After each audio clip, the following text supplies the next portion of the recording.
আল্লাহ তাআলা সূরা ইউনুস আয়াত নাম্বার ৯৯তে বলেছেন, আর আপনার রব ইচ্ছা করলে জমিনে যারা আছে তারা সবাই ঈমান আনতো। তবে কি আপনি মুমিন হওয়ার জন্য মানুষের উপর জোর জবরদস্তি করবেন? এই আয়াতের দ্বারাই বোঝা যাচ্ছে যে মানুষকে কখনো কোনো কিছু নিয়ে জোর জবরদস্তি করতে হয় না, স্পেশালি সেটা যদি ধর্ম হয়, রিলিজিয়ন হয় অথবা ঈমান হয়। এটা জোর জবরদস্তি করার মতন কোনো জিনিস না। এটা আইদার আমাদের যদি ইচ্ছা হয় যে আমরা ধর্মে বা কোনো আল্লাহতে বা কোনো সত্তাতে আমরা বিলিভ করব, তাহলে এটা সম্ভব, আর না হইলে না। এই আয়াতটা আমার কাছে এত সুন্দর এবং এত গুরুত্বপূর্ণ লাগলো যে এখানে আল্লাহ তাআলা নিজে আমাদের নবী সাল্লাল্লাহু আলাইহি সাল্লামকে অ্যাড্রেস করে বলতেছে যে আপনি কি তাহলে মানুষের উপর জোর জবরদস্তি করবেন?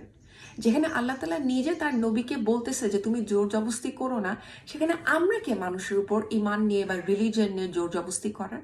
এটা কিন্তু খুবই ইম্পর্টেন্ট একটা আয়াত, চিন্তা করার মতন একটা আয়াত।